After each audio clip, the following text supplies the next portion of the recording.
Bueno, ahí estamos grabando. Les damos la bienvenida a la segunda charla del año del CEMAT. Es un placer presentar a Alfredo Álzaga. Él es licenciado en computación y profesor adjunto de la UNS, Universidad Nacional del Sur, en Bahía Blanca, y nos va a hablar de Dependent Type Theory, una introducción. Adelante, Alfredo. Muchas gracias. Bueno, gracias, Emilio. Bueno, no sé ustedes si todos ya saben algo de cálculo lambda. ¿Hay alguno que no? Yo Bueno, no. bueno, no importa, es No, muy poquito lo no, que vamos a yo ver. tampoco. Es muy poquito lo que vamos a ver y no hace falta mucho más que lo que voy a dar. Entonces, esto es lógica, y la lógica se puede estudiar de muchas maneras y para muchas cosas. La idea que hay que tener acá, o una de las ideas que se puede tener acá, es hacer lógica como para meter la lógica en una computadora. Entonces, es importante poder integrar la computación con la lógica en más de un sentido, ¿no? Entonces, la parte de computación viene por la más matemática de las computaciones, que es el cálculo lambda, que sería como una programación funcional llevado a los mínimos, al esqueleto mínimo, digamos, lo mínimo de programación funcional que puede tener un lenguaje es el cálculo lambda, ¿no? El cálculo lambda fue inventado por Church en 1932. Él quería fundamentar la matemática con esto, o sea, en realidad con algo más grande que esto, pero no conozco bien los detalles. Bueno, más allá de eso, dos cosas. Una es aplicar una función a un dato, a un argumento, que es lo que en matemática usual escribimos como f de x. Lo que, en vez de escribir f de x así con paréntesis, simplemente poner una fórmula al lado de otra significa que la primera fórmula es una función y que se aplica a la segunda fórmula. Y lo siguiente que tenemos es lo que se llama la abstracción, que es cómo definir funciones, ¿no? Porque el cálculo lambda lo que trata son de funciones. Entonces, la forma de definir una función en cálculo lambda es simplemente así. Yo pongo lambda x, m, donde m es una expresión del cálculo lambda. Cualquier fórmula bien formal del cálculo lambda puede ir ahí. Y se interpreta en matemática usual como esto, ¿no? En matemática usual uno escribiría x flechita m de x. Y eso indicaría que estoy definiendo una función, que sería, digamos, con cuerpo m, o sea, y que no tiene nombre en principio. Sería una función sin nombre. Muy bien, entonces, entonces, sintácticamente es eso, o son aplicaciones o son abstracciones, o combinaciones de esas cosas. Y tenemos una operación. En realidad tenemos dos operaciones, pero bueno. Este lambda x, lo mismo que acá, se supone que es una variable ligada. Es decir, es una variable que se puede renombrar, por lo tanto, si yo la renombro correctamente, tanto en la x como dentro de la m, no tiene ningún valor. Digamos, es una variable ligada como estuviese en un cuantificador de la lógica. Entonces, al cambio de nombre de una variable se llama alfa conversión. Pero no me voy a meter en eso porque, digamos, no es un problema eso realmente, en ningún sentido. Hay que tenerlo en cuenta a veces cuando uno hace sustituciones, pero no hace el concepto de la cosa. Y lo siguiente que tenemos es lo que se llama la beta conversión o beta reducción. Esto es, si tengo una abstracción que dijimos que es como si fuese la definición de una función, y le aplico un argumento, lo que queda es simplemente reemplazar el argumento o sea, reemplazar la x por el argumento. Es decir, bueno, ahora vamos a ver algún ejemplito, pero entonces, bien. Y bueno, y básicamente con esto solo se puede hacer muchísimo. De hecho, cualquier función computable se puede hacer con nada más que esto. Es decir, es equivalente a las máquinas de Turing. Esta es la famosa tesis de Turing. Entonces, ¿cómo funciona esto? A ver. Supongamos, acá estoy haciendo un poquito de trampa porque estoy mezclando este más, que está en notación infija, con digamos. Pero básicamente, ¿cómo funciona esto? Es así. Supónganse que yo quiero definir una función de dos variables. Por ejemplo, la función suma, que la voy a escribir así. Entonces, básicamente, uno la escribiría de esta manera. Uno pondría lambda x, lambda y, el puntito que está acá, que también estaba más arriba, este puntito de la abstracción, en realidad es una abreviatura sintáctica que inventó Church, que significa abrir paréntesis. A ver. Un segundito que no puedo. Acá está. Esto significa abrir paréntesis. Cuando tengo un puntito, significa abrir paréntesis. ¿Qué pasó ahí? Significa abrir paréntesis, y el paréntesis se cierra tan lejos como se pueda. Es decir, se mira dentro de la expresión y hasta donde el último lugar donde yo pueda cerrar el paréntesis, eso significa el puntito. Entonces, digamos, no es parte del lenguaje, sino sería un parte de los paréntesis, ¿no? Una abreviatura de paréntesis. Entonces, si uno tuviese, acá las funciones, como ven, son todas funciones de una sola variable. Si yo necesito funciones de dos variables, tengo que hacer el truco este de currificar. Es original de John Finkel y de Curry. Y acá tenemos un ejemplo. Supónganse que yo quiero definir la función suma. Entonces, tengo una función con argumento x, cuyo resultado, si yo a esa suma le aplico un argumento, por ejemplo 2, el resultado va a ser una función, que en este caso está con argumento i, que lo que va a hacer es sumarle 2i. Entonces, si aplico esta función que definí, suma a dos argumentos, y acá se supone, también son las convenciones que tiene la programación funcional o el cálculo lambda, que la aplicación de funciones siempre asocia a izquierda. O sea, técnicamente, esto, bueno, está como está explicado ahí abajo. Esto es así. Entonces, cuando calculo suma de 2, lo que hago es reemplazar el 2, acá donde estaba la x, y me queda esto, y después cuando lo aplico a 3, lo que me queda es 2 más 3. Y así de fácil. ¿Estamos hasta acá?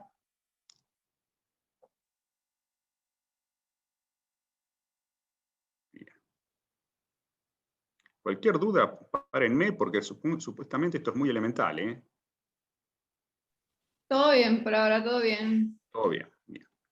Muy bien, entonces vamos más ejemplos. Combinadores.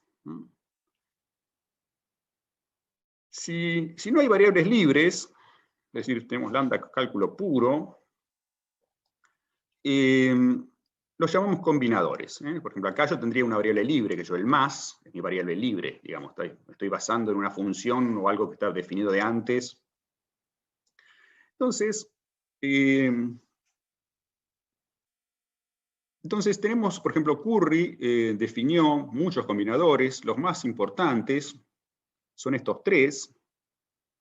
Si uno mira, acá tenemos, claramente es la función identidad.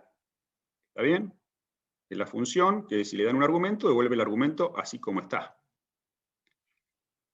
Siguiente combinador, el K. Este combinador es una máquina de generar funciones constantes. Si yo esto lo aplico a cualquier cosa, por ejemplo,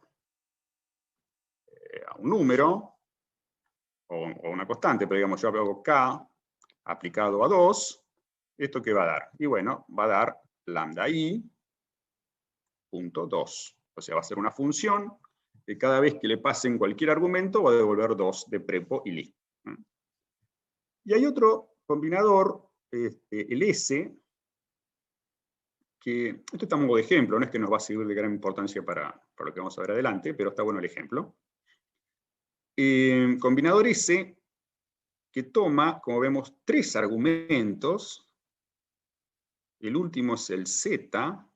Entonces agarra el primero, se lo aplica a Z, el segundo también se lo aplica a Z, y después este resultado de aplicar X a Z se lo aplica al otro. Porque de vuelta, recuerden siempre que esto hay como paréntesis acá, ¿no? Porque esto asocia a izquierda.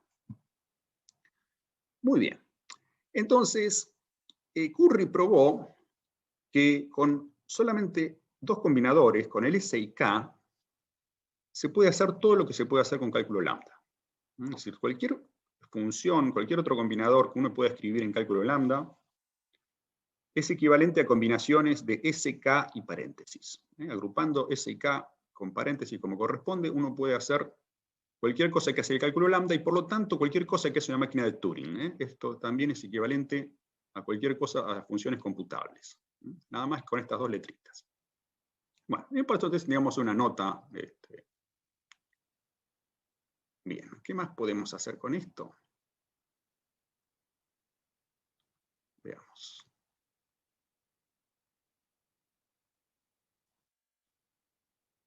Bueno, tipos. Vamos a agregarle tipos. Por la gracia de esto es... acá hay un ejemplo. Acá hay un ejemplito más de cómo usar el cálculo lambda. Por ejemplo, Curry, como dije, probó que cualquier combinador se puede poner en función de S y K. Por ejemplo, la identidad uno la puede escribir de esta manera. Porque la identidad, es decir, si uno revisa lo que tengo acá, ¿no es cierto? Yo tengo SKK aplicado a X, quedaría, tengo que reemplazar, bueno, me quedaron las letras al revés, ¿no? Pero digamos, tenía que reemplazar la X por la K, la Y por la K también, y finalmente la Z por la X. Entonces me queda así. Como dijimos que K es una cosa que es una función de dos argumentos, donde genera una función que genera constantes y, digamos, ignora el segundo argumento, el resultado es X. También se puede ver que reduce, si uno también puede escribir así. Bueno, el igual es si está bien, es correcto. Es decir, si uno hace beta reducciones, aplicaciones de beta, la reducción beta, SKK reduce ahí. Bueno, lo siguiente que vamos a hacer es agregarle tipos a esto. Entonces,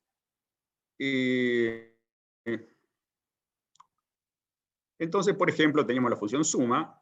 Lo lógico es darle un tipo a X y a Y, que tienen que ser números. Por ejemplo, en el caso puse naturales, ¿no es cierto? Entonces la notación sería así. Cada vez que yo introduzco una variable, pongo dos puntos y el tipo al que pertenece. Entonces, de vuelta, acá hay una convención, que es al revés que la otra, que me dice que el tipo, ¿cuál es el tipo de suma? Bueno, la convención que tengo es que cuando tengo en un tipo de datos, tengo funciones, ¿no? Estas serían las funciones de n en n, ¿no? Ya tengo las funciones de n en n. Esta flechita asocia al revés, asocia a la derecha. Entonces, si tenemos esta suma me dice, tomo un argumento de tipo natural, y me va a devolver como resultado una función que toma un argumento de tipo natural y el resultado también va a ser natural. Entonces, uno interpreta, digamos, alfa flechita beta significa funciones de A en beta, donde A y beta son tipos. Y esto genera un nuevo tipo. Bien.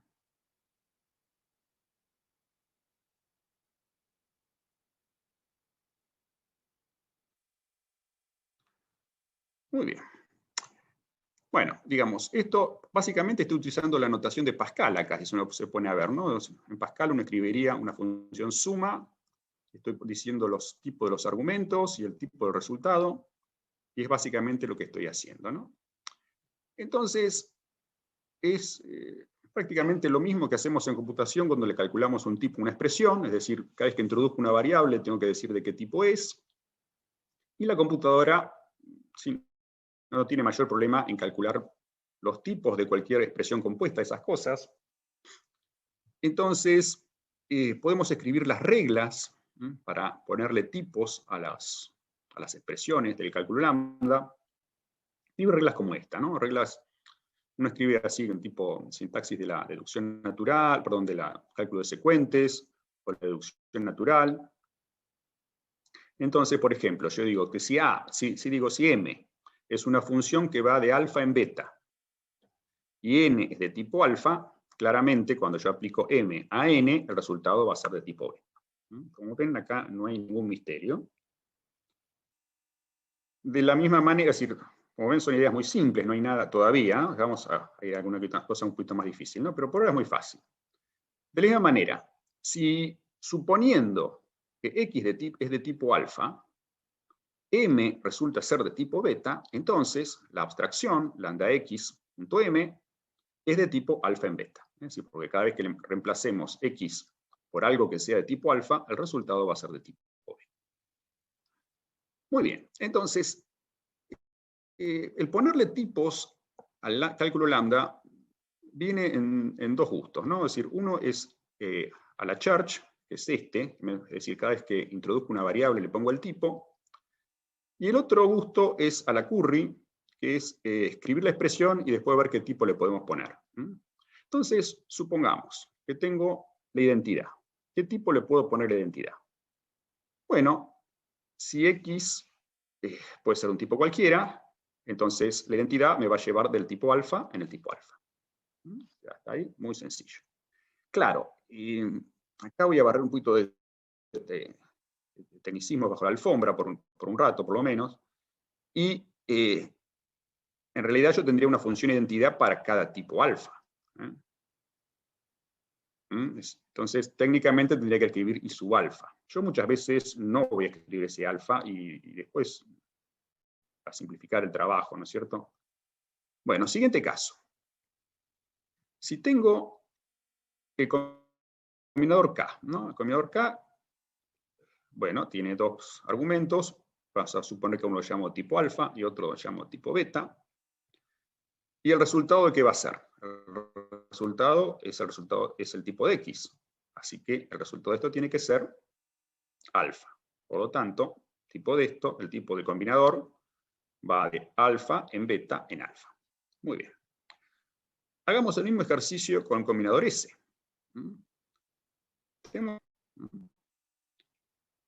Que como dijimos, acuérdense que esto agrupa a izquierda, o sea que el X se aplica a Z y al resultado lo aplicamos al resultado de aplicar Y a la Z.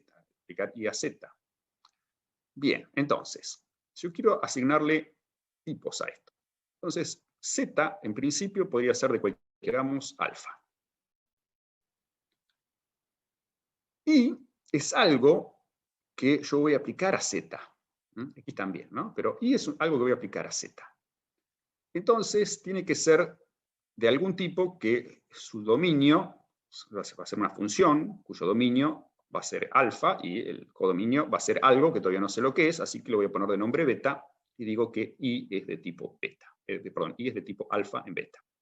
O funciones de alfa en beta. Finalmente me queda el X. Si uno mira y tiene en cuenta el tema de la currificación, en realidad X tiene que ser una función de dos variables, porque la primera variable la voy a instanciar con z y la segunda variable la voy a instanciar con iz. Entonces, como dijimos, la primera variable, esta x, dijimos que habíamos supuesto que iba a ser de tipo alfa, habíamos dicho que iba a ser de tipo alfa, así que x tiene que ser alfa, acuérdense de vuelta, esto agrupa a derecha ahora.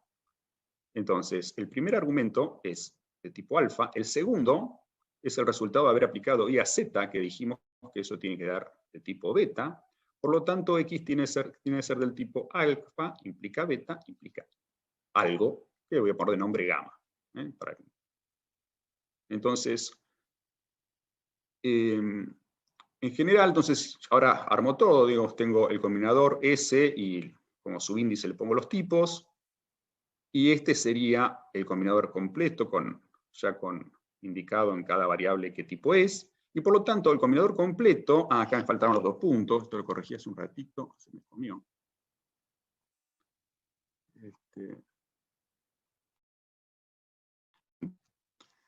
Entonces, ¿este combinador de qué tipo es? Bueno, este combinador es una función, como lo tenemos acá, es una función de tres variables.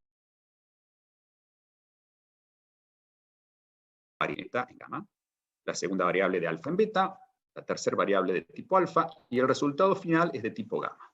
Siempre que estamos trabajando acá, cuando yo escribo, no sé, escribo alfa en beta, es como pensar que es una función que va de alfa por beta en gamma, ¿no? Es la forma intuitiva de pensarlo, es una función de dos variables. Técnicamente es una función de una variable que devuelve otra función de una variable, ¿no? Pero intuitivamente uno lo piensa como que es una función de dos variables. Entonces el último es el resultado final, tengo flechitantes, son las distintas variables de la función. Entonces este es el tipo de el combinador S, en forma lo más genérica que lo puedo escribir, ¿no es cierto? Bueno, entonces, ¿qué pasa acá?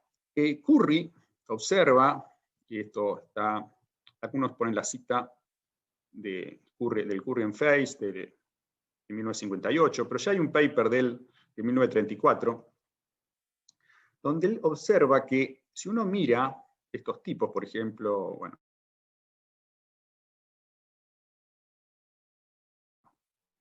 lo que vimos antes, ¿no? Es decir, si uno observa los tipos que quedaron recién,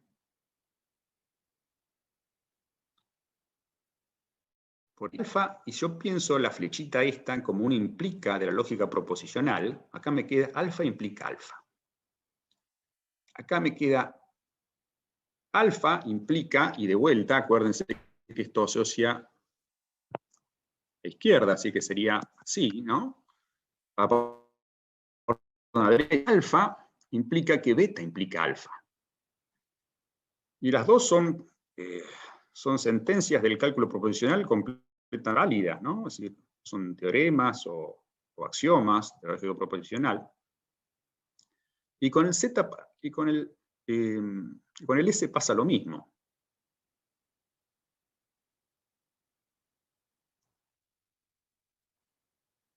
Con el S pasa exactamente lo mismo. Fíjense, yo tengo que alfa y beta implican gamma. Por otro lado, tengo que alfa implica beta, y si además me dan alfa, entonces puedo concluir gamma. Entonces, de vuelta, esto es algo completamente válido en lógica proposicional. Y bueno, esto en el año 69, Howard lo extiende al cálculo de predicados, y es lo que hace, lo que termina definiendo el isomorfismo Curry-Howard, que ahora voy a explicar. Entonces, ¿cuál es la idea? La idea es basarse en la idea de la lógica intuicionista, en el sentido de que, bueno, si yo digo, bueno, la interpretación más natural de eso es, bueno, puede dar muchas implicaciones, pero digamos, la que me quiero concentrar ahora es, alfa implica beta, lo pienso como una función que me transforma cualquier demostración de alfa en una demostración de beta. Entonces, pensado de esa manera, el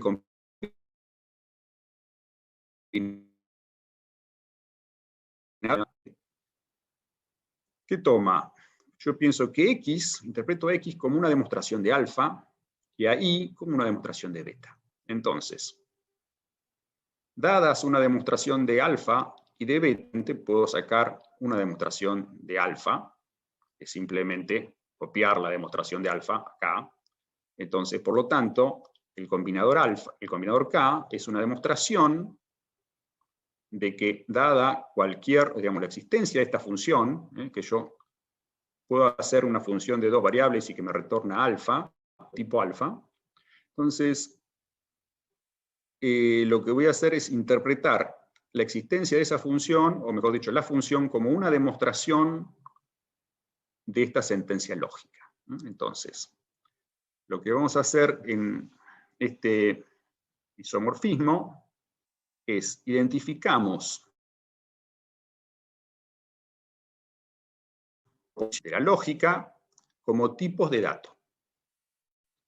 Y la existencia de un objeto que sea de ese tipo es una demostración de esa sentencia.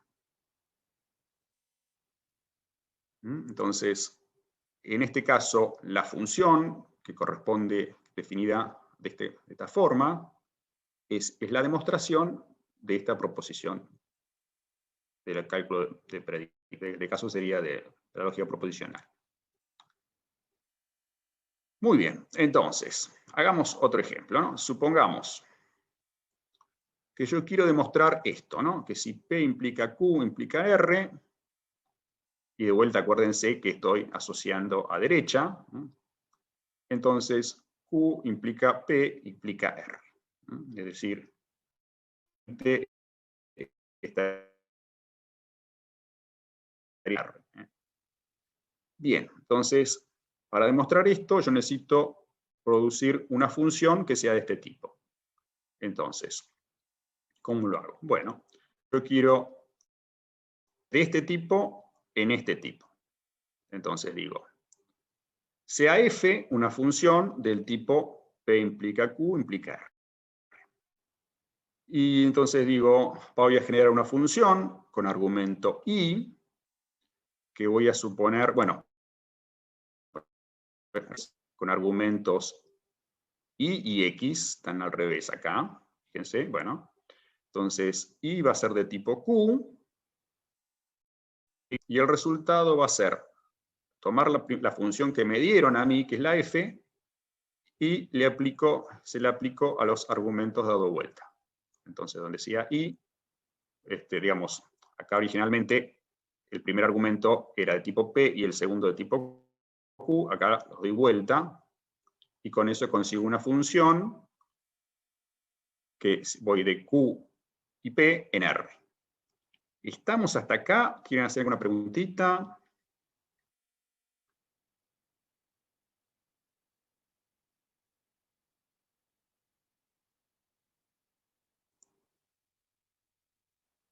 ¿Está todo bien o es chino básico?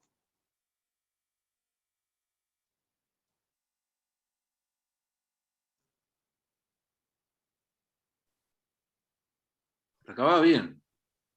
Hasta acá vamos bien, ¿no? Bueno, entonces, siguiente paso, vamos a introducir todas las cosas de la lógica, ¿no? Los conectivos, los cuantificadores, todo, ¿no? Entonces, empecemos por la conjunción, ¿no? Digamos. Y en computación, si tengo dos tipos, alfa y beta, o sea, dos tipos de datos, que son enteros y reales, o qué sé yo, no sé. Yo siempre puedo armar el producto cartesiano de esos dos tipos de datos, que en este caso yo lo voy a identificar, digamos, para simplificar la presentación, lo voy a escribir como alfa y beta, porque yo voy a interpretar de la siguiente manera. Si, digamos, yo tengo un objeto que es un par ordenado, formado por una prueba de alfa y una prueba de beta, claramente tengo una prueba de alfa y beta. Entonces, identifico el producto cartesiano, digamos, de la computación o de la matemática con la conjunción de la lógica proposicional. Entonces, yo voy a tratar de mantener lo más posible la sintaxis del cálculo lambda, entonces, si bien alguna trampita estoy haciendo por ahí, pero entonces voy a introducir una función, que voy a llamar per, o par, voy a decirle par así no me complico. ¿Qué hace esta función? Toma dos variables, una de tipo alfa, otra de tipo beta, y me genera un objeto de tipo alfa y beta, o de alfa por beta. Entonces, si a mí me dan un objeto, no sé, X, y otro Y, uno de alfa y otro de tipo beta, entonces yo podría generar el objeto,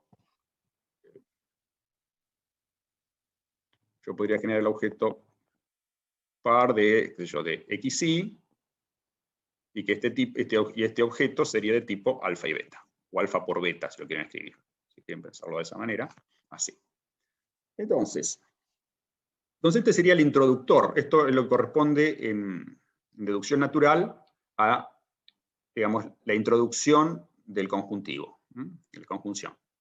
Y después tengo la eliminación, ¿no? Que yo acá lo pongo como destructores, ¿no? Que sería la proyección del primer componente y la proyección del segundo componente. Y están sujetos, y esto es lo que, si bien a la lógica después no tiene mayor importancia, si esto lo quiero interpretar como un programa de computación, porque fíjense que de esta manera, digamos, si yo completo el programa es decir, llego a buen término toda esta teoría que estoy desarrollando, yo podría escribir como tipo de dato la especificación de un programa, y entonces el solo hecho de verificar que una función verifica ese tipo, estaría demostrando que esa función cumple con la especificación. Entonces, yo tendría un método para verificar programas, o construir un programa que están automáticamente, el solo hecho de chequear que los tipos son correctos, comprobaría que el programa también funciona bien, o sea, que corresponde a su especificación, ¿no? Porque su especificación es su tipo. Entonces, tiene una semántica operacional esto, ¿no? Que si yo tengo un par formado por m y n, y le calculo la proyección en el primer componente, me va a dar m, y si le calculo la proyección en el segundo componente, me va a dar m.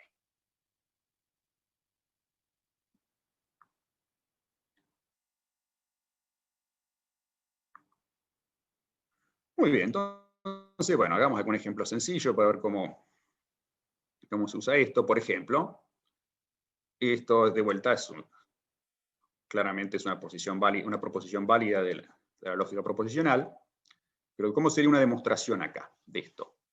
Bueno, acá yo de vuelta, acuérdense que esto asocia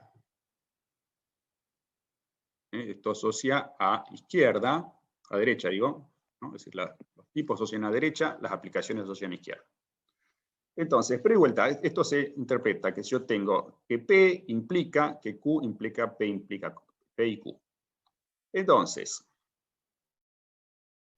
simplemente para demostrar eso, generar una función que tenga ese tipo.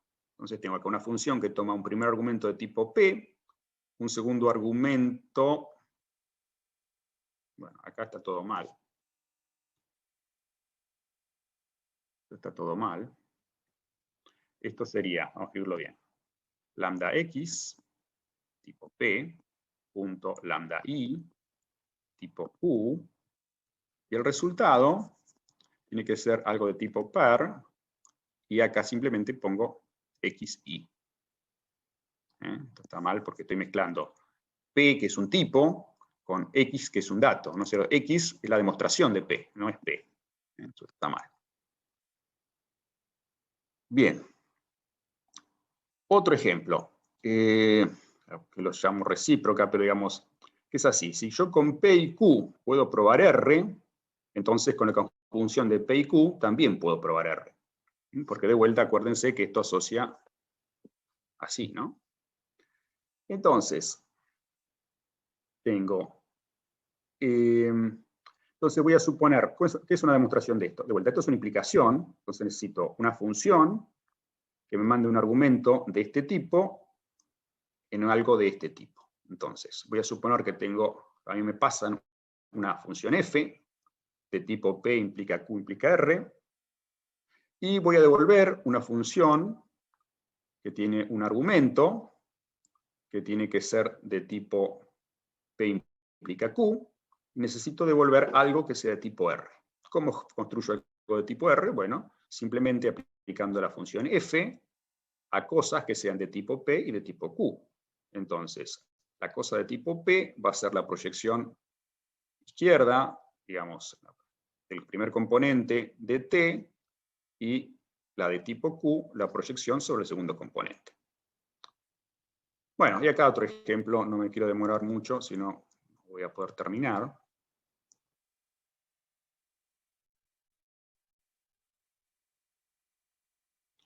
Bueno, con la disjunción,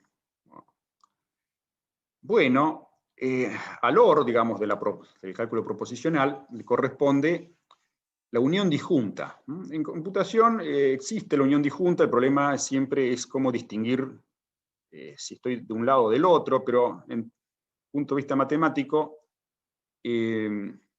tengo la unión disjunta y ya está. Es decir, yo tengo dado dos conjuntos o dos tipos, alfa y beta, armo la unión disjunta y yo siempre puedo saber si el objeto venía del tipo alfa o venía del tipo beta.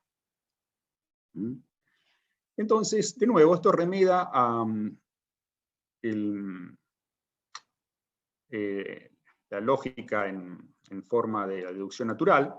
Entonces tengo dos constructores, ¿no? Tengo para introducir el alfa o beta, lo puedo hacer canónicamente con dos constructores. Uno es este, que si yo tengo que alfa implica alfa o beta, y el otro es que beta implica alfa o beta. Y tengo un eliminador, la eliminación de esto, ¿cómo es? Que si tengo alfa o beta, y a su vez sé que alfa implica gamma, y beta implica gamma, entonces todo junto implica gamma. Entonces, esta es la eliminación. Entonces, y de vuelta sujeto a reglas de reducción, que a esto le dan un componente computacional a esto, que es que si yo creé algo del tipo del tipo alfa o beta, digamos, pero lo creé a partir de un objeto M de tipo alfa, si esto, acá tengo dos funciones, el eliminador tiene este tipo, yo tengo alfa o beta, y como dijimos, voy a tener una función f, que va a ser de alfa en gamma, y una función g de beta en gamma, de tal manera que si tengo el objeto fue creado a partir de algo de tipo m, el resultado va a ser f aplicado a m, y si no va a ser de tipo g aplicado a n. Bueno, bueno, acá hay un ejemplo que es, bueno, prácticamente esto, ¿no? Bueno, ejemplos.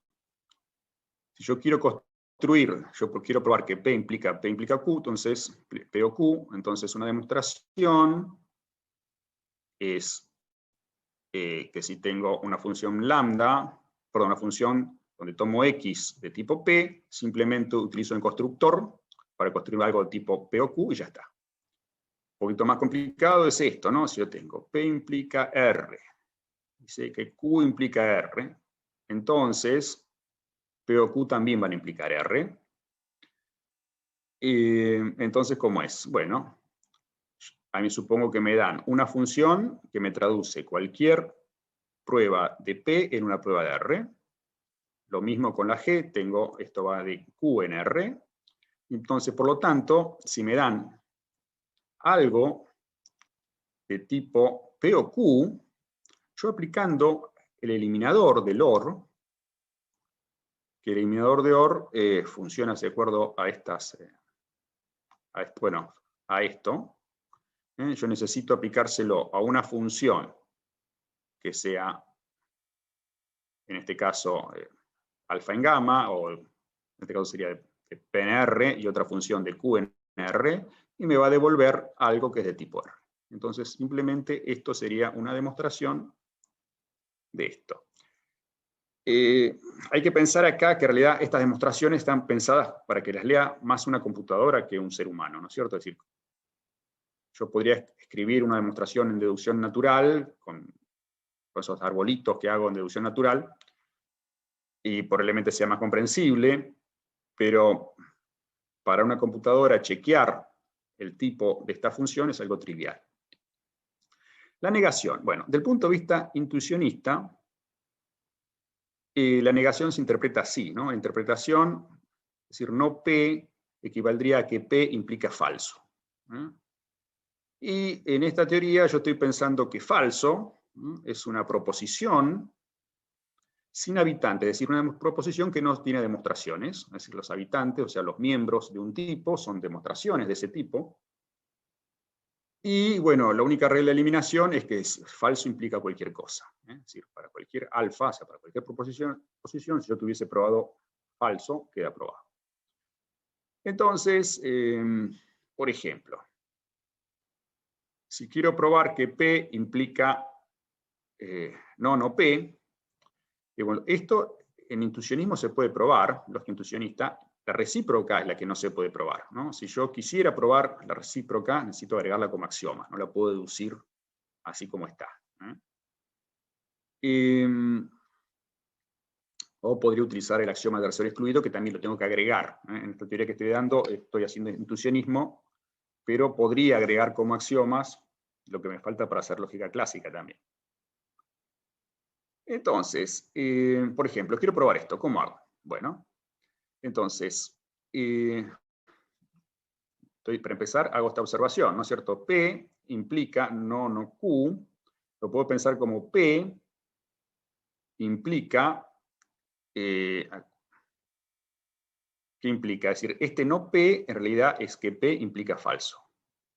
Y este no de afuera significa que todo esto también implica falso. Entonces, en realidad termino teniendo una función de dos argumentos y que me tiene que devolver algo de tipo falso. Entonces, ¿cómo creo esta función? Digo, supongamos que X es de tipo P. Y supongamos que N es de tipo no P, es decir, que es algo de tipo, que es una función que vaya de P en falso. Entonces, aplicando N a P, obtengo un objeto de tipo falso y por lo tanto queda demostrado la proposición. ¿Estamos hasta acá?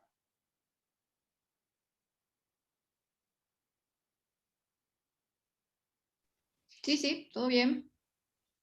Todo bien. Bueno, otro ejemplito, no me quiero demorar más, quiero las cosas más interesantes, porque fíjense que hasta ahora no hablé de tipos dependientes, aunque en realidad estaban, pero no los nombré. Entonces, quiero hacer la cuantificación universal. Entonces, ¿qué es una demostración intuicionista o canónica de una sentencia del tipo para todo X de tipo alfa, P de X? Bueno, una demostración intuicionista de esto tendría que ser una función que para cada X de tipo alfa me tiene que devolver un objeto de tipo P de X. O sea, para cada X de tipo alfa me tiene que dar una demostración de P de X. Entonces hace que este P de X, que supuestamente es un tipo de dato, en realidad es dependiente del X. O sea, voy a tener, supóngase que estoy trabajando sobre los naturales, o sea, para todo natural pasa tal cosa, entonces esa tal cosa es un tipo de dato distinto para cada natural. O sea, P de 1 va a ser un tipo de dato, P de 2 va a ser un tipo de dato y así. Entonces, para eso, y acá nos estamos escapando un poquito de la computación, porque en la computación generalmente esto no existe, se crea este tipo de dato. No existe, pero podría existir. No es que... Entonces, este tipo de dato, que es la productoria dependiente, que se interpreta así. Se interpreta, digamos, si uno interpreta los tipos como simplemente conjuntos, yo tendría una función, o sea, hablando mal y pronto, sería algo de este tipo, como está puesto acá. O sea, esto está mal dicho, ¿no? Esto está mal, pero lo dejo igual porque es más o menos lo que significa. Es decir, yo quiero una función que va de alfa en b de x. El problema con esta notación es que esta x no sale de ninguna, no se sabe si es variable libre, ligada o qué es, ¿no? Entonces la notación correcta es esto porque es una variable ligada. Acá esta x está ligada a este cuantificador pi, digamos. Esto se interpreta así, entonces, como una función f, digamos, que va de alfa en la unión de todos los beta de x, tal que para cada x, f de x pertenece al tipo beta de x. Entonces, eso es lo que hace de tipos dependientes. El tipo puede depender, digamos, el codominio de la función puede depender del argumento. Solo que al principio, cuando yo empecé a leer de esto, más me chocaba, pero una vez que uno empieza a reflexionar del tema, bueno, después lo charlamos si nos queda tiempo para hacer un poquito más de charla filosófica de esto. Muy bien, entonces tengo ese tipo. ¿Y cómo funciona? Bueno, los constructores y el destructor son los mismos que teníamos de la lambda abstracción, o sea, el constructor de este tipo es la lambda abstracción, ¿no? Es decir, es si yo tengo acá, ¿no? Es decir, lo que cambia es que lo que generaliza son los tipos. Es decir, si, de vuelta, este es el constructor que yo tenía para definir el tipo de la lambda abstracción, ¿no? Entonces, si yo supongo que X es de tipo alfa, y con esa suposición puedo demostrar que M es de tipo beta de X, y ahí aparece el tipo dependiente, entonces resulta que lambda X.M, que de vuelta el punto podría no ponerlo, es de tipo productoria de alfa en beta de X. Productoria sobre alfa de beta de X. Y esto generaliza a las funciones. Es decir, literalmente, si beta no depende de X, ¿no? Si yo tengo pi de X de tipo alfa punto beta, y supongamos que beta no depende de X, si beta no depende de X, esto es exactamente lo mismo que de decir alfa en beta. Es el tipo de las funciones de alfa en beta. Nada más que si beta puede depender del X, lo generaliza. Bueno, entonces vamos con un ejemplo medio complicadito ahora.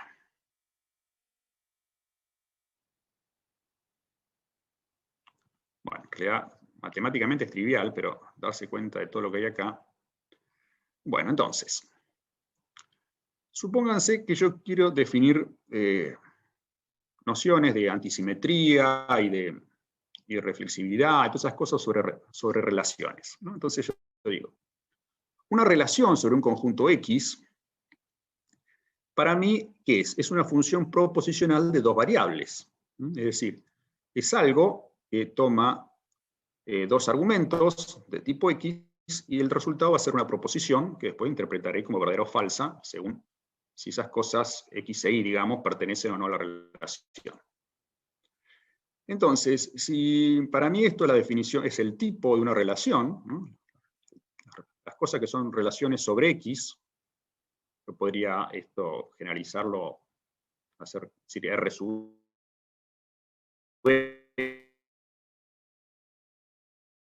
R a una relación sobre. Entonces, ¿cómo puedo definir la antisimetría? Bueno, muy fácil. Yo digo que de vuelta esto está mal.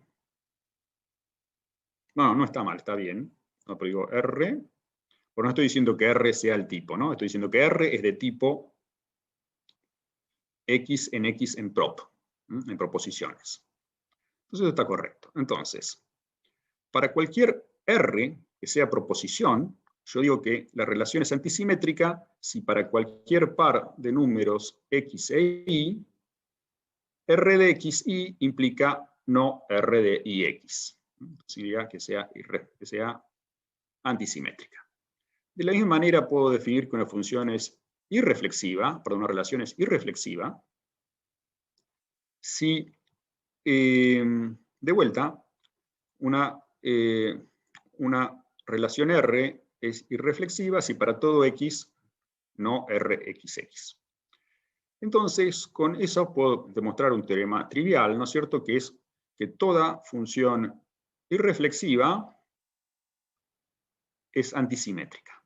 Entonces, para cualquier función, para cualquier proposición R, si se cumple antisimetría de R, entonces también es irreflexiva.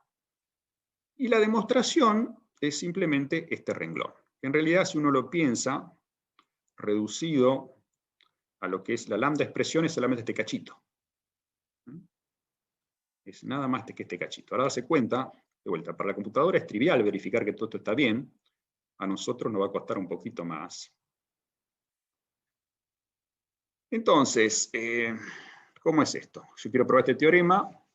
Entonces, supongo que me dan una relación, ¿no? Yo tengo R, es una relación de X en X. O sea, de X en prop. Y supongamos, bueno, entonces Y la hipótesis es que R es antisimétrica. Entonces, ser antisimétrica es esto, es una función, ¿no?, que también me toma una relación. Voy a tener una f, que voy a poner, que suponer que es del tipo antisimétrico. Y ¿qué quiero demostrar? Quiero demostrar que esa R es irreflexiva. Para demostrar que es irreflexiva, yo tengo que crear un objeto de este tipo, o sea, irreflexiva de R. Necesito crear un objeto de este tipo, es decir, un objeto que, si me dan algo de tipo X, derive que R de XX implica falso. Bueno, entonces, si me dan algo de tipo R de tipo XX, simplemente, bueno, la explicación está, por ahí se va a ver más clara acá. Entonces, yo digo, irreflexivo de R significa, es decir, yo tengo que instanciar, hacer digamos, la beta reducción, o de irreflexivo aplicado a R, acá tengo irreflexivo, y cuando yo reemplazo acá, de R me va a quedar exactamente este pedazo, ¿no? Entonces, irreflexivo de R significa esto. Y H, bueno, que F sea antisimétrica de R también significa que es que para todo X, para todo Y, R de XX, de XY implica para todo de R y X. Entonces, si a mí me pasan un objeto Q del tipo R de XX,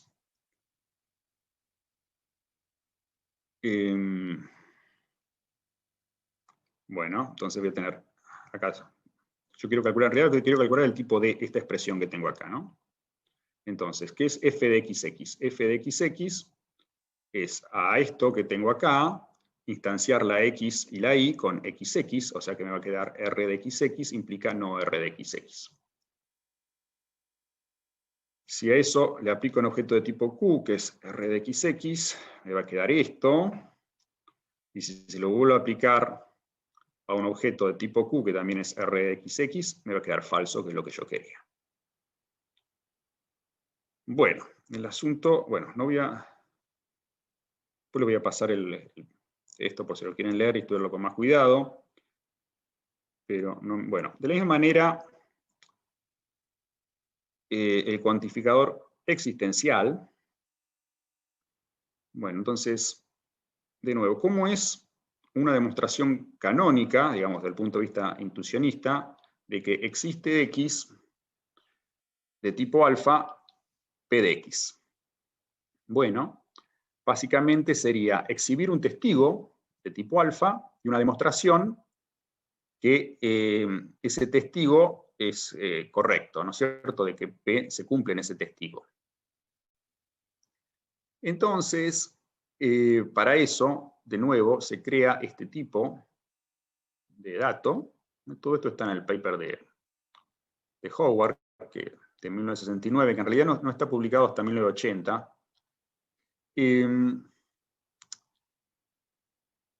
¿Qué es esto? Sería la sumatoria dependiente. La sumatoria dependiente uno la tiene que pensar como una generalización del producto cartesiano. Es una generalización del producto cartesiano donde los miembros van a ser pares del tipo XH, donde H no puede ser cualquier cosa, tiene que ser algo de objeto que pertenezca al tipo B de X. Entonces, es como un par ordenado, pero el tipo del segundo componente depende del primero. Entonces, bueno, vamos a tener un constructor, que correspondería a lo que es en deducción natural, la introducción de la existencia, el cuantificador existencial. ¿Qué es esto? Es decir, acá lo estoy escribiendo en tipo de deducción natural. Claro, entonces básicamente, si A es de tipo alfa y B es de tipo X, entonces la introducción de A y B es de tipo, la sumatoria dependiente, que como les dije generaliza al producto cartesiano. Bueno, ya me quedo sin tiempo para poner este ejemplito, pero lo que quiero recalcar es que en realidad, a partir de del cuantificador universal, que hicimos, ¿no?, de la productoria dependiente, se pueden definir los demás conectivos. Es decir, acá no está explicado cómo, pero el cuantificador existencial se puede se puede definir en términos inclusive la conjunción, la disjunción, todo se puede definir en términos del cuantificador universal. Y una aplicación de eso son lo que se llaman los tipos inductivos. Es decir, en estos sistemas yo puedo crear tipos, y que sea inductivo significa que puede tener un destructor que me va a garantizar, digamos, es decir, yo los puedo pensar como un álgebra libre, digamos, estos tipos inductivos. Es decir, tengo por ejemplo, qué sé yo, tipo booleano. Entonces, tiene dos constructores, true y falso, verdadero y falso. Y el hecho de que sea un tipo inductivo es decir que no hay otros constructores. Es decir, cualquier objeto de este tipo automáticamente o se construye de esta manera o se construye de esta. Saltemos este ejemplo porque no tenemos tiempo. De la misma manera, yo puedo, bueno, el par ordenado ya lo definí antes, pero yo lo puedo definir de nuevo como tipo inductivo. Entonces, yo puedo crear un par, si a mí me dan dos datos, entonces cada vez que yo tengo un par, yo sé que fue construido a partir de un objeto de tipo T1 y un objeto de tipo T2. De la misma manera, los números naturales también los puedo definir como un tipo inductivo, que tendría esta definición, ¿no? Entonces, tendría dos constructores, el 0 y el sucesor, y después, bueno, a partir de ahí voy a tener un destructor, que acá, este está simplificado, para que se entienda un poco más. Esto real es más complicado. Pero, es decir, si yo tengo un tipo inductivo definido de esta manera, ¿no es cierto? Digo que 0 es un natural, y dado cualquier natural, sucesor de ese natural es otro natural.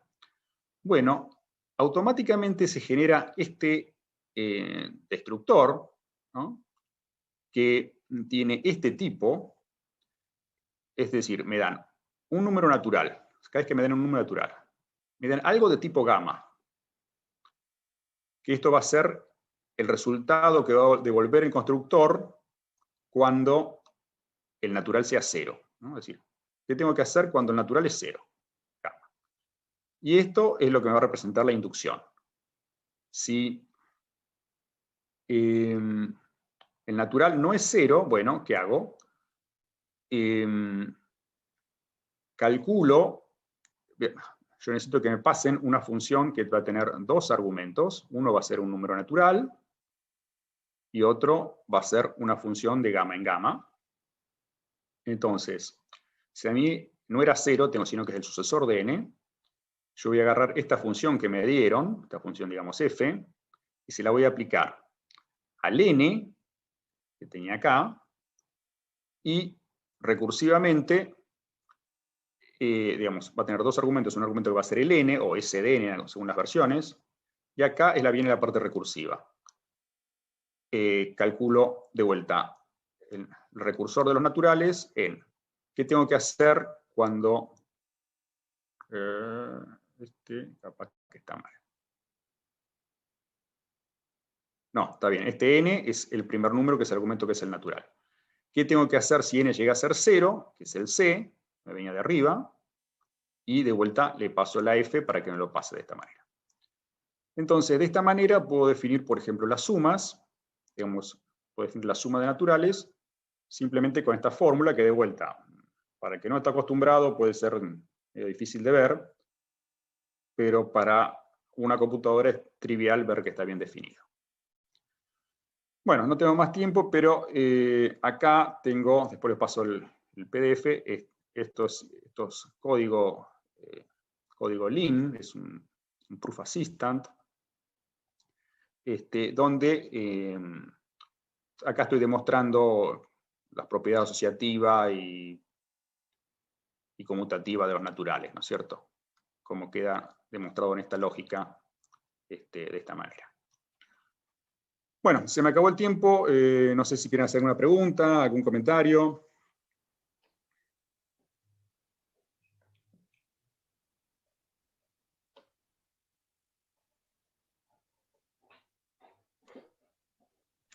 Bueno, primero sugiero aplaudirlo, agradecerle a Alfredo. Bueno, gracias. Y ahora sí, ¿alguna pregunta, comentario?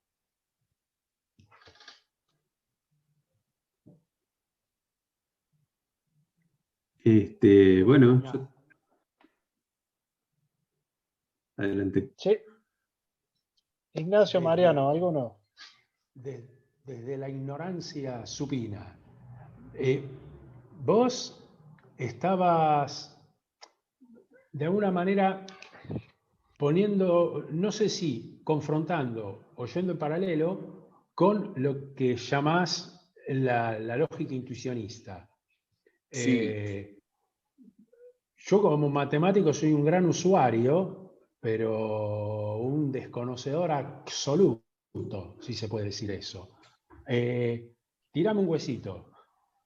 Tirar un huesito. Bueno, la idea es que todo tiene que ser constructivo. Entonces, el problema lo tenés, por ejemplo, con el tercero excluido, ¿no? Porque, Sí. es decir, vos decís P o no P. Eso es cierto, pero yo no tengo ni una demostración de P ni de no P, ¿no es cierto? Yo podría decir, el teorema de Fermat vale o no vale. Bueno, sí, ahora sí tenemos la demostración, pero no sé, la conjetura de Riemann vale o no vale, y eso es cierto, pero digamos, no tengo algo constructivo. Entonces, la lógica construccionista sería tratar de hacer la parte constructiva de la matemática. Es decir, digamos, quedarme con la parte que yo puedo construir. Es decir, cuando yo digo existe tal cosa, tendría que tener un algoritmo atrás que me lo calcule, a esa cosa. Claro. Entonces, cada vez que yo tengo un existe, cada vez que yo tenga, digamos, en realidad yo lo puedo usar como una caja negra. Es decir, cuando yo tengo un teorema que me dice existe tal cosa que, bueno, yo a partir de ese teorema puedo probar nuevos teoremas simplemente suponiendo de que, bueno, existe tal cosa. Digo, lo llamo C y camino, ¿no? Entonces, estoy pensando que tengo una subrutina que me está calculando ese C con las propiedades que yo necesito. ¿No es cierto? Entonces, todo lo que mostré acá, digamos, todo lo que hice acá lo hice con lógica intuicionista. No que no quita que esto no se puede extender a la lógica clásica. Digamos, la lógica intuicionista de alguna forma reniega del tercero excluido y de la doble negación, ¿no? Yo ahí probé que P implica no P, no P, pero no podría probar en lógica intuicionista no P, no P. No, claro, no puedo hacer que no P es, ¿cómo se llama? No son equivalentes. No son equivalentes. Se puede ir de P, puedo ir a no P, pero al revés no puedo ir. De todos modos, estos sistemas están pensados, son proof assistant que están pensados para meter toda la matemática ahí adentro. Entonces, si yo quiero hacer cosas clásicas, digamos, cosas que me obliguen a utilizar la doble negación, o simplemente lo agrego como axioma y empiezo a deducir cosas de ahí y ya está. Es decir, el intuicionismo acá es una inspiración a hacer la forma que uno hace las cosas, pero no te obliga completamente. Claro. Entonces, lo que supone es eso, es decir, viene la inspiración en el sentido de decir, ¿qué es una prueba de A implica B? O de P implica Q. Es una transformación de cualquier demostración de P en una transformación de Q. Y así, ¿no es cierto? Y cuando yo tengo una función que dado el X me da una demostración de tal cosa. Y así. Entonces, digamos, el intuicionismo acá es más que nada una inspiración. Si bien, si uno agarra, qué sé yo, los trabajos de Martin Leff, le da mucha importancia a la parte filosófica, ¿no? Yo acá prácticamente eliminé toda la parte filosófica y me quedé con las cuentitas nada más. Claro.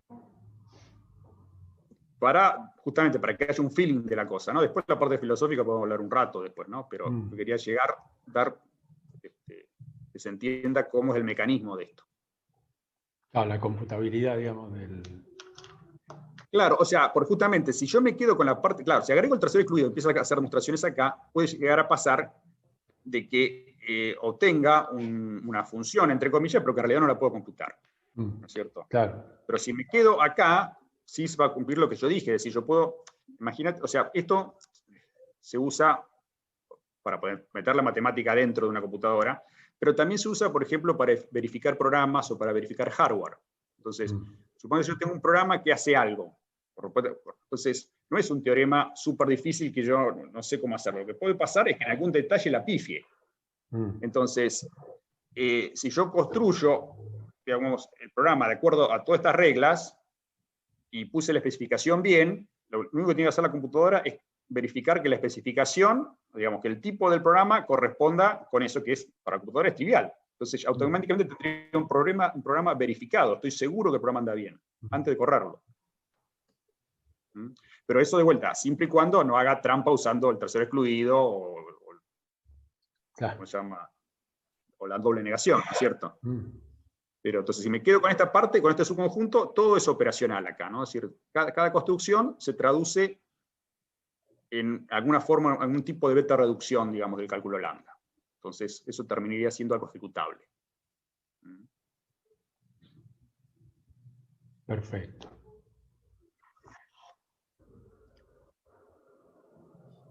Ignacio, creo que tenías una pregunta también. Sí, ¿qué tal, Alfredo? Gracias por la charla.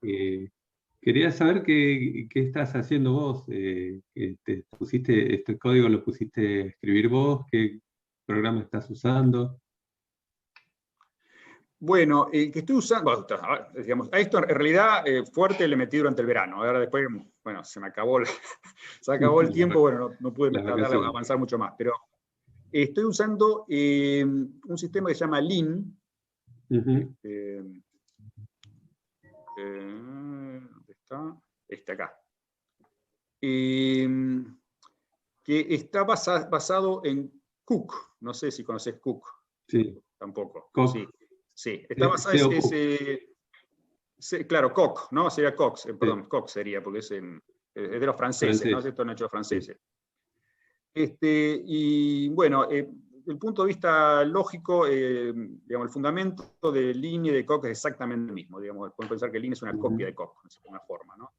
Que está hecho Leonardo de Moura, que trabaja para Microsoft Research, ha hecho este sistema. Lo que pasa es que ¿viste? Los papers de los franceses son muy bravos, ¿viste? Si te ponen el paper con Quad, de todos esos tipos, te ves loco, ¿viste?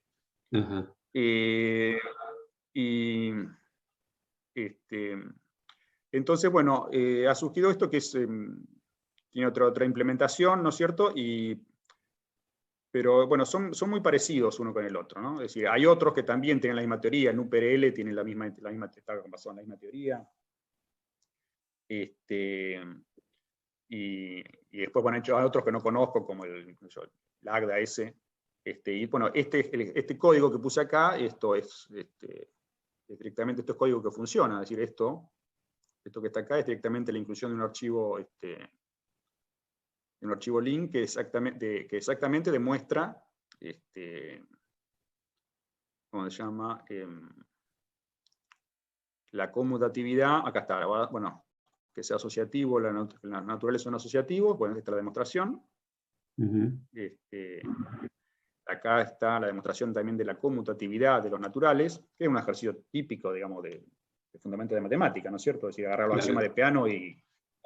porque, digamos, los axiomas de Peano estarían incluidos en la definición inductiva. La definición inductiva automáticamente generaría, digamos, el axioma de Peano, porque está suponiendo de que todo, digamos, no hay ningún natural que no sea de esta forma. ¿No es cierto? Y en el código Lean, por ejemplo, uno hace check de algo y te da el tipo, ¿no? Entonces, esto sería el tipo del recursor, ¿no? recursor que yo lo simplifiqué ahí arriba, digamos, lo simplifiqué en esto, digamos, de acá abajo, ¿no? Pero en realidad, en toda su generalidad con tipos dependientes es así. Y después la demostración, como digo yo, que de vuelta es un ejercicio, pero de vuelta, pero descrito de esta manera, a la computadora le resulta trivial verificarlo, ¿no es cierto? Entonces, el objetivo es verificar demostraciones. El objetivo es verificar demostraciones, exactamente. Es decir, no es Y ahí, demostrar teoremas súper complicados, sino, o sea, puede ser demostrar teoremas muy largos, digamos. Si uno tuviera que demostrar un teorema muy largo, ¿cómo saben que no estás metiendo el perro en uno de los 500 pasos? ¿No es cierto? Entonces, no apunta a demostrar nada, digamos, fuera, digamos, cubrir la pólvora, digamos, pero sí está seguro que no metió la pata en ningún pasito.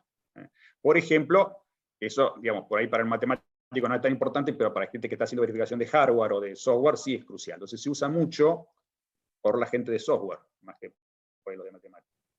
y hay como bases de datos, ¿no? Donde hay teoremas. Exactamente, claro, exacto. Hay bases de datos con teoremas, tenés toda la teoría de anillos, de montones de álgebras, de no sé cuántas. Es decir, por ejemplo, acá, digamos, acá yo definí los números, estos ya están definidos en el sistema, acá yo lo definí de nuevo como ejemplo, ¿no es cierto? Pero están los números naturales con, no sé, por ejemplo, acá estoy utilizando esto, que es una propiedad, aplica a cualquier congruencia. Si cuando tienes una congruencia, bueno, pasa esto, ¿no es cierto? Sí, la idea es ir metiendo lo posible. La idea es llegar a meter toda la matemática en un sistema de esto, ¿no es cierto? Hay varios proyectos de esto. Uno justamente es Coq, Lean también, hay otros, ¿no es cierto? Están por otro, digamos, con otra filosofía, digamos, con otro tipo de lógica, están los que trabajan en Hall o Isabel, pero no es tipos dependientes, utilizan otras técnicas, digamos.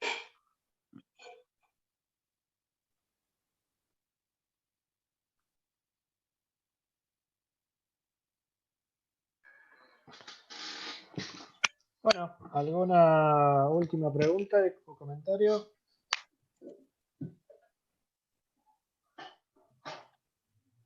Bueno, agradecemos de vuelta a Alfredo. Muchas gracias, Alfredo. Bueno, gracias a ustedes. Gracias, hasta luego. Gracias, Alfredo. Gracias, Bueno. gracias. Listo, chao.